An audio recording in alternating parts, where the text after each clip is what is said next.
Shalom, chers amis de la parole de Dieu, c'est Paroles inspirées. Aujourd'hui, j'ai un sujet qui m'a intrigué. C'est quand j'ai lu les psaumes 10, où on sent que Dieu est silencieux, le silence de Dieu.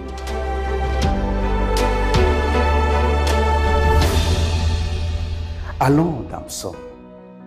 Le psaume 10, nous allons voir le premier vers.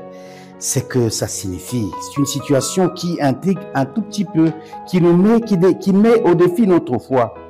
Pourquoi, ô Dieu, tu te tiens éloigné? Pourquoi te caches-tu au temps de détresse? Le silence de Dieu est, en d'autres termes, un défi à notre foi. Nous voulons vraiment que Dieu agisse. Nous qui passons par des moments compliqués, toi qui passes par des moments compliqués, tu veux la main de Dieu agir directement. Mais Dieu parfois est silencieux dans ce moment de détresse. Et pourtant la Bible tout entière nous donne des promesses en disant Dieu n'abandonne jamais ceux qui passent par des moments compliqués. Dieu n'abandonne pas les orphelins, Dieu n'abandonne pas le veuve. Dieu, il est toujours près des opprimés. Dieu, il est celui-là qui écoute nos prières. Mais pourquoi à ces moments, Dieu ne nous écoute toujours pas? Alors que nous sommes fidèles à lui, nos enfants meurent de faim. Alors que nous sommes fidèles à lui, nous passons par des guerres, des calamités, ainsi de suite. Ce silence de Dieu intrigue un peu, ça a intrigué aussi le psalmiste quand il disait ça. Deux fois, quand nous regardons de manière humaine, parce que nous raisonnons en tant qu'humains, nous qui sommes limités dans le temps et nous qui sommes limités dans l'espace, nous pensons réellement que Dieu est silencieux alors que Dieu n'est pas silencieux. Parce que certaines choses, ça nous dépasse tellement. Lorsque vous voyez dans la vie de Joseph, le serviteur de Dieu qui a été haï par ce frère, qui a été déporté, qui a été vendu par ce frère en Égypte. Ce temps-là qu'il a quitté ses parents jusqu'à ce qu'il soit en Égypte, au temps même de son élévation, il a passé beaucoup de temps, presque 40 ans. C'était beaucoup de temps dans une vie humaine jusqu'à ce qu'il puisse s'élever. Et lors, à ce moment-là, il ne faisait que broyer du noir. Il ne savait pas ce que ça pouvait devenir. Il pouvait aussi dire comme le psalmiste, il pouvait aussi dire comme moi, il pouvait aussi dire comme toi. Mais Dieu, dans le temps de détresse, où es-tu? Dieu, il est toujours là, présent. Il est toujours là où il a vu, il était quand Jésus mourait au calvaire.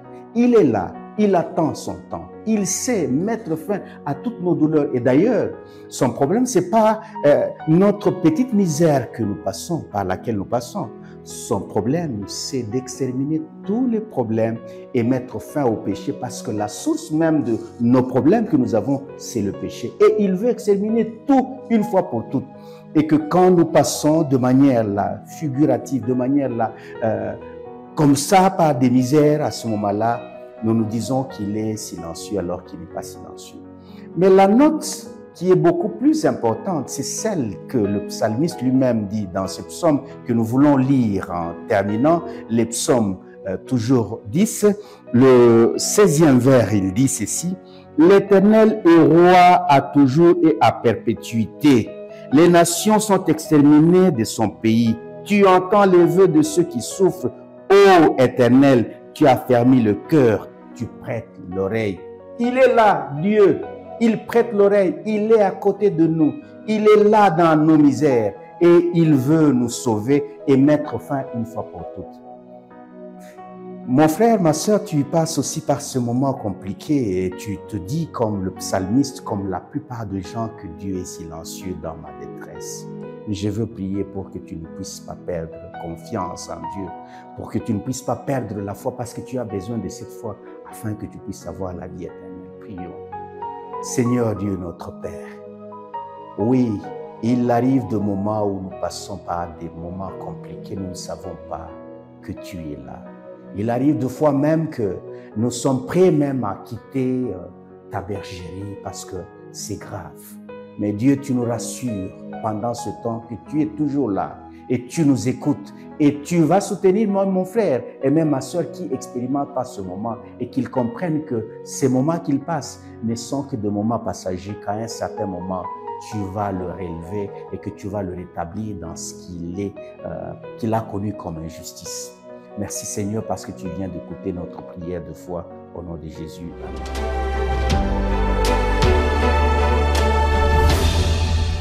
Mon frère, ma soeur, tu as aimé cette parole. Je te demande de liker et surtout de t'abonner à notre page Facebook Advent Media ou notre chaîne YouTube. Tu en auras toujours. Et n'oublie surtout pas de le partager. À tout à l'heure.